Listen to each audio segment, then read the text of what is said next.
Reading through the Bible in one year, July 31st, Judges 14, Acts 18, Jeremiah 27, and Mark chapter 13. Samson went down to Timnah and saw a young Philistine woman there. He went back and told his father and mother, I have seen a young Philistine woman in Timnah. Now get her for me as a wife. But his father and mother said to him, Can't you find a young woman among your relatives or among any of our people? Must you go to the uncircumcised Philistines for a wife? But Samson told his father, Get her for me. She is the right one for me. Now his father and mother did not know that this was from the Lord, who wanted the Philistines to provide an opportunity for confrontation. At that time, the Philistines were ruling in Israel. Samson went down to Timnah with his father and mother and came to the vineyards of Timnah. Suddenly, a young lion came roaring at him, and the Spirit of the Lord came powerfully on him, and he tore the lion apart with his bare hands, as he might have torn apart a young goat. You know, as one does. But he did not tell his father or mother what he had done. Then he went and spoke to the woman, because she seemed right to Samson. After some time, when he returned to marry her, he left the road to see the lion's carcass, and there was a swarm of bees with honey in the carcass. He scooped some of the honey into his hand and ate it as he went along. When he came to his father and mother, he gave it to them, and they ate it. But he did not tell them that he had scooped the honey from the lion's carcass. A few brief things here. If you remember, somebody who is a Nazirite, as Samson is, you're not to touch any dead bodies, period, animal or human. And yet here he is touching the animal's dead body and actually scooping honey out of it and eating it. His father went to visit the woman, and Samson prepared a feast there, as young men were accustomed to do. When the Philistines saw him, they brought 30 men to accompany him. Let me tell you a riddle, Samson said to them. If you can explain it to me during the 7 days of the feast and figure it out, I will give you 30 linen garments and 30 changes of clothes. But if you can't explain it to me, you must give me 30 linen garments and 30 changes of clothes. Tell us your riddle, they replied. Let's hear it. So he said to them, Out of the eater came something to eat, and out of the strong came something sweet. After 3 days, they were unable to explain the riddle.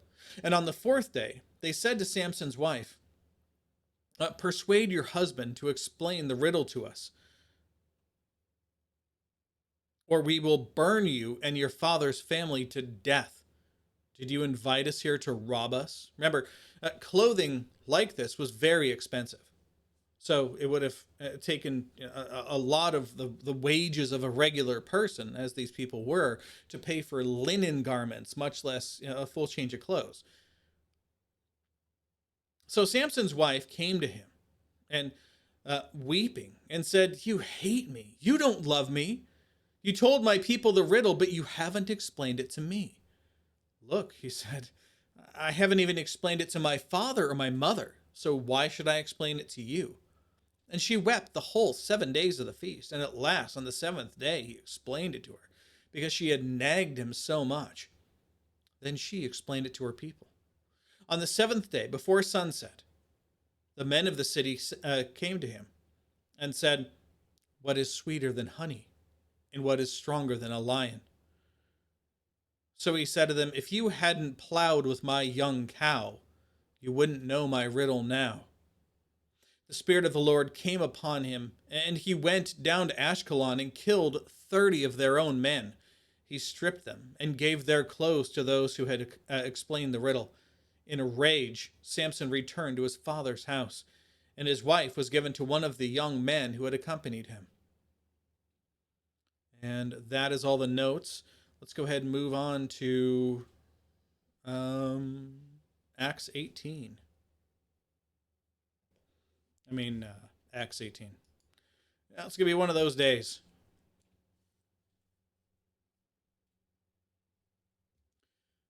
After this, he left Athens and went to Corinth, where he found a Jew named Aquila, a native of Pontus, who had recently come from Italy with his wife Priscilla, because Claudius had ordered all the Jews to leave Rome, and Paul came to them. And since they were of the same occupation, tent makers by trade, he stayed with them and worked. He reasoned in the synagogue every Sabbath and tried to persuade both Jews and Greeks. When Silas and Timothy arrived from Macedonia, Paul devoted himself to preaching the word and testified to the Jews that Jesus is the Messiah. When they resisted and blasphemed, he shook out his clothes and told them, "Your blood is on your own heads. I am innocent. From now on, I will go to the Gentiles." So he left there and went to the house of a man named Titius Justus, or Titius Justus, a worshiper of God whose house was next door to the synagogue. Crispus, the leader of the synagogue, believed in the Lord along with his whole household. Many of the Corinthians, when they heard, believed and were baptized. The Lord said to Paul in a night vision, "Don't be afraid, but keep on speaking and don't be silent, for I am with you, and no one will lay his hand on you to hurt you, because I have many people in this city." He stayed there a year and a half, teaching the word of God among them. While Gallio was proconsul of Achaia, the Jews made a united attack against Paul and brought him to the tribunal. "This man," they said, "is persuading people to worship God in ways contrary to the law."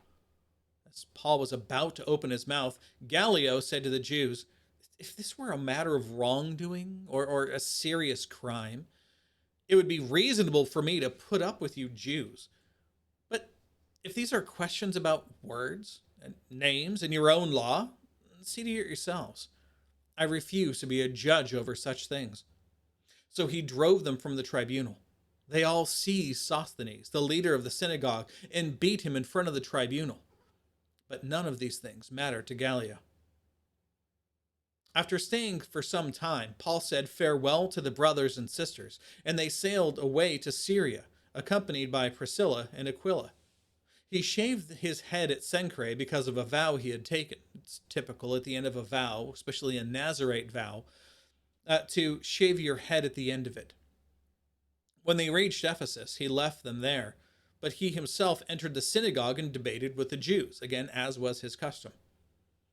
When they asked him to stay for a longer time, he declined, but said farewell and added, "I'll come back to you again if God wills."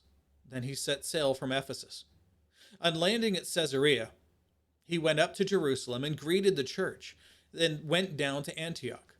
After spending some time there, he set out, traveling through one place after another in the region of Galatia and Phrygia, strengthening all the disciples. Now, a Jew named Apollos, a native Alexandrian, an eloquent man who was competent in the use of the scriptures, arrived in Ephesus. He had been instructed in the way of the Lord, and in being fervent in spirit, he was speaking and teaching accurately about Jesus, although he only knew about John's baptism. He began to speak boldly in the synagogue. After Priscilla and Aquila heard him, they took him aside and explained the way of God to him more accurately. When he wanted to cross over to Achaia, the brothers and sisters wrote to the disciples to welcome him. After he arrived, he was a great help to those who, by grace, had believed. For he vigorously refuted the Jews in public, demonstrating through the scriptures that Jesus is the Messiah. And that is all of those notes. Let me go ahead and pull up the rest of them here. All right, and now let's move on to Jeremiah 27.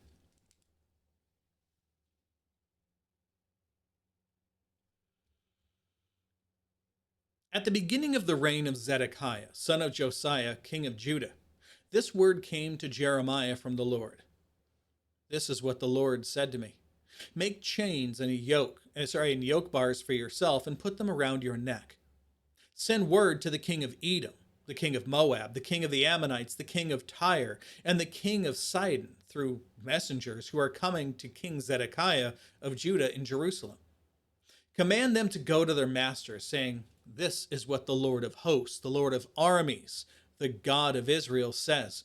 Tell this to your masters. By my great strength and my outstretched arm, I made the earth and the people and the animals on the face of the earth. and I give to anyone I please. So now, I have placed all these lands under the authority of my servant Nebuchadnezzar, king of Babylon, of the Chaldeans, and I have even given him the wild animals to serve him. All nations will serve him, his son and his grandson, until the time for his own land comes. Then many nations and great kings will enslave him. As for the nation or kingdom who does not serve King Nebuchadnezzar of Babylon, and does not place its neck under the yoke of the king of Babylon, that nation I will punish by the sword, famine, and pestilence or plague. Again, that threefold destruction we talked about before. This is Yahweh's declaration, until through him I have destroyed it. So you should not listen to your prophets, diviners, dreamers, fortune tellers, or sorcerers who say to you, don't serve the king of Babylon. They are prophesying a lie to you, so that you will be removed from the land. I will banish you, and you will perish. They are prophesying a lie to you, so that you will be removed. I already said that. But as for the nation that will put its neck under the yoke of the king of Babylon and serve him, I will leave it in his own land, and that nation will cultivate it and reside in it. This is Yahweh's declaration. Remember, this is the same thing being said to all of the people in Judah. They're being told this all the time by Jeremiah. And now that Zedekiah is finally king, not finally king, but now that he has become king, all of the kings are going to send messengers to Zedekiah to just say hello, because it's typically a normal thing to have take place. So they're doing this as expected. And yet, all of their people are telling them, yeah, I know Nebuchadnezzar's doing a thing. Don't worry about it. Don't go out and serve them. Our nation is strong. That's what they keep being told. But here, God now, who has been telling the same thing to Judah, because again, Nebuchadnezzar is his Gentile tool that he's going to use to punish Judah, as he has already punished Israel. He's telling these other nations, look, you too will receive this same punishment. You too will go through this thing. And if you turn yourselves over to him, and if you just let him rule over you, then it'll go well for you. And if not, I, the Lord, using King Nebuchadnezzar and the army of the Chaldeans, will utterly wipe you out. So here, Jeremiah is telling these other kings the same thing that he's been telling the king of Judah, or the kings of Judah that we've had up until now. Verse 12, I spoke to King Zedekiah of Judah in the same way. Put your necks under the yoke of the king of Babylon. Serve him and his people and live. Why should you and your people die by, again, the sword, famine, and pestilence or plague, as the Lord has threatened against any nation that does not serve the king of Babylon? Do you listen to the words of the prophets who are telling you, don't serve the king of Babylon? Do not listen to them, for they are prophesying a lie to you. I have not sent them. This is the Lord's declaration. And they are prophesying falsely in my name. Therefore I will banish you, and you will perish, you and the prophets who are prophesying to you. Then I spoke to the priests and all this people, saying, this is what the Lord says to you. Do not listen to the words of your prophets. They are prophesying to you, claiming, look, very soon now the articles of the Lord's temple will be brought back from Babylon. They are prophesying a lie to you. Do not listen to them. Serve the king of Babylon and live. Why should this city become a ruin? If they are indeed prophets, and if the word of the Lord is indeed with them, let them intercede with the Lord of armies, not to let the articles that remain in the Lord's temple, in the palace of the king of Judah, and in Jerusalem go to Babylon. Let those remain. For this is what the Lord of armies says about the the basin, the water carts, and the rest of the articles that still remain in this city. Those King Nebuchadnezzar, king of Babylon, did not take when he deported Jeconiah, son of Jehoiakim, king of Judah, from Jerusalem to Babylon, along with all the nobles of Judah and Jerusalem. Yes, this is what the Lord of armies, the Lord of hosts, the God of Israel says about the articles that remain in the temple of the Lord, in the palace of the king of Judah, and in Jerusalem. They will be taken to Babylon and will remain there until I attend to them again. This is the Lord's declaration. Then I will bring them up and restore them to this place. And make sure that's all the notes. Yep. Now let's move on to Mark chapter 13.